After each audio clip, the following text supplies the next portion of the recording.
pride in looking after his aunts. He wanted to make sure they were comfortable and well looked after in their old age. So after this silent dinner, Yang stood up and he cleaned the table off, and then he helped one of his aunts go up to her bedroom. And after getting her tucked in, and as Yang was about to go down and help the next aunt go to her bedroom, he heard sirens outside. Now, Yang lives in this very remote rural village in China that's actually so remote they didn't have their own police force. But even more specifically, Yang literally in his whole life had never even heard a siren or seen a police car. And so this is like really unique. And so instead of going and helping his next aunt, Yang went outside to see what was going on. And as soon as he got out there, he looked down the hill. He was up on top of this hill, that's where his house was. He saw at the base of the hill, about 600 feet away, were two police cars with their lights flashing. I mean, clearly something major was happening in his town. And so again, feeling very curious because he's never seen anything like this, Yang decides to continue to investigate. And so he leaves his home and begins walking down the road towards the cars. But he stops at a safe distance away because 1, he doesn't want to interfere, and 2, he really doesn't want to talk to the police because he can't really talk. And he's actually worried that he's going to get bullied if he talks to the police. And so from a safe distance, he just stood there and watched whatever was going on. And what was going on is the 2 police officers who had responded and shown up in Yang's village were standing there at the foot of this hill trying to make sense of this insane story a local farmer had just told them. The man was sitting there, his face was in his hands, he was crying hysterically, and he was trying to give them more information, but it was like he was too upset. And finally, one of the officers tells the guy, like, hey, stop what you're doing, start all over again, calm down, and just tell us the story from the beginning. And at this, the farmer did calm down, and after taking a deep breath, he told the officer the story. He said about a week earlier, he had this horrible nightmare. He said he dreamed of his mother and she was shrouded in darkness and she was terrified and she was screaming for his help. And the farmer said, in the dream, he ran to his mother to try to save her. But as soon as he would get close to her, it was like this shadow went over his mother and then she disappeared. And then the farmer would wake up and he was so terrified and so upset. Now, at first, the farmer told the officer that, he didn't think much of this nightmare. He was not a superstitious person. He just thought, it's a nightmare. But over the next several days, he kept having the same nightmare about his mother that, she was scared and then she would disappear as soon as he went to help her. And so after a week of these horrible dreams, the farmer said he finally decided, I'm just gonna go check on my mother in person and make sure she's okay. But when he went to his mother's place, his mother was missing and he couldn't find her anywhere. And he had this horrible thought that she'd been abducted. And so he had called the police. Now, the police did understand that it was totally bizarre that they were here ultimately because of some guy's nightmare. But when they went to his mother's place, she really was missing. And so they ultimately told the farmer to just go home and that they would put together a search party and they would look for his mother.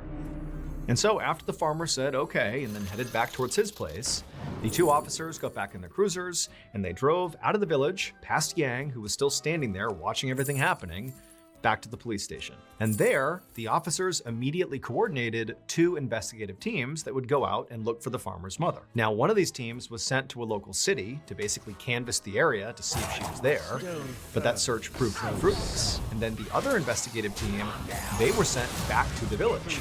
And when they were there, they went door to door asking all the residents if they had any idea what happened to this farmer's mother. And it was during this search in the village that they got a tip. And that tip would lead them to a very specific location, Yang's home. And when police went to Yang's home, they found the front door was wide open. But when they walked right up and yelled inside of the home, calling out for Yang, nobody yelled back. In fact, the home was totally dark and silent. And so after a few more minutes of police calling out for anyone inside the home to come out and talk to them and not getting an answer, the police decided to walk inside. And so into this dark, cramped home they went. And as they walked, they noticed there were all these dirty towels and dirty dishes and sort of trash everywhere. I mean, the place was kind of a pigsty. And again, it's eerily silent. Every step they took, they were walking on these boards that creaked with every step.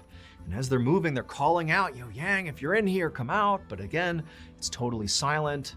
and they eventually make their way to the very back of the home. Now, the police really did not know what to expect when they showed up at Yang's place, but they did hope that by going there, they would somehow, some way find a reasonable explanation for all of this. You know, the dream that kicked off this investigation and this totally bizarre tip they got. I mean, they really just wanted to put this thing to bed, and they were hoping that by going to Yang's place, they would get that. However, when the police walked into the very last room they had not searched yet, the very back of his home, they knew there was no reasonable explanation here. That back room is where Yang's aunts all slept.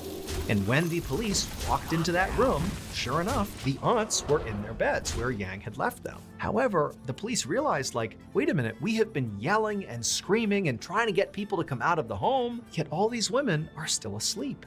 How could they possibly sleep through all that commotion? But as the police walked up to each of these 5 women, they realized the outlandish tip that had sent them here in the first place had to be correct. It would turn out Yang did not harm that farmer's mother. In fact, he did the opposite. She was one of his 5 elderly aunts, and he went to great lengths to care for each of these women. I mean, he basically would have done anything for them. However, there was a problem. His 5 aunts were dead, and had been for a long time. While Yang considered these women to be his family, literally, I mean, he called them his aunts, in reality, he was not related to them at all. Instead, these were just women from the local village where he lived who had been nice to him. They had all died of natural causes. But Yang didn't understand it when they passed away. Instead, all Yang knew is that he was sort of an outcast and that nobody respected him and he was treated really badly by most people except for these women. They'd been the only people that really cared about him. And so after they died, he felt really sad and lonely. And so, one by one, he dug these women up and brought them home with him and began caring for them as if they were still alive. When that farmer had gone to go check on his mother after having the recurring nightmare about, her going missing, he had gone to her gravesite and found her coffin was literally empty, hence believing somebody had abducted her body. And then the strange tip police got that led them literally to Yang's house was a local had seen Yang carrying a body up the hill to his home. And his home actually was not a typical home. Instead, Yang's home was actually just a cave that he had outfitted with some boards on the ground for a floor and a couple of makeshift beds. Yang was arrested for what he did, but ultimately he was sent to a psychiatric hospital for treatment. All of the bodies that Yang stole were reburied, and the farmer's recurring nightmares about his mother stopped as soon as her body was returned to her grave.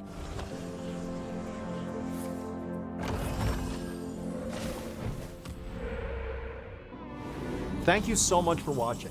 Let me know what you thought of today's episode in the comments. And remember, we have hundreds of videos for you to binge right now. But if you're looking for a recommendation from me of that one video that's worth your time, well, it's this one right here.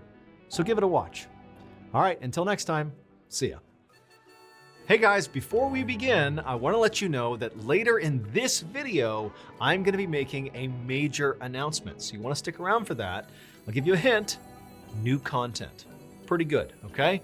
As for today's videos, we're actually going to try something new. I'm going to tell you 3 stories about real people who had something totally unexpected and insane happen to them, think like stranger than fiction, that type of thing, that not only changed their lives, but also changed the lives of millions of other people too. Now, these stories are kind of a slight departure from what is normal on this channel. We know that, so please let us know in the comments what you think about this series. If you enjoy it, we will do more of them. But before we get into those stories, if you're a fan of the strange, dark, and mysterious delivered in story format, then you've come to the right place because that's all we do, and we upload once a week. So if that's of interest to you, please sneak into the like button's house and replace all of their very expensive, nice knives in their butcher's block with plastic knives. Also, please subscribe to our channel and turn on all notifications so you don't miss any of our weekly uploads. Okay, let's get into today's stories.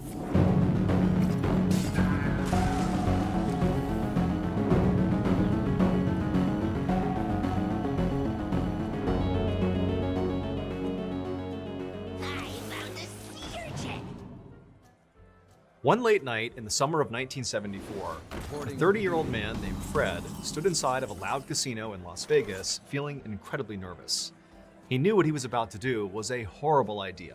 In fact, he didn't even know if he had the guts to try it. Fred grabbed a huge wad of cash out of his pocket, and as he looked at it, he thought about the reason he was here. So Fred had actually flown to Las Vegas on a whim after a bad meeting with a group of investors. So Fred had founded this small company 3 years earlier, and he really needed a loan from these investors, but they had said no. Fred had actually already lost over $13 million to this point, and so the investors said, look, like your track record is not good enough. We're not giving you any more money. And this was a huge problem for Fred, because right now, in all of his company accounts, he had a total of $5,000.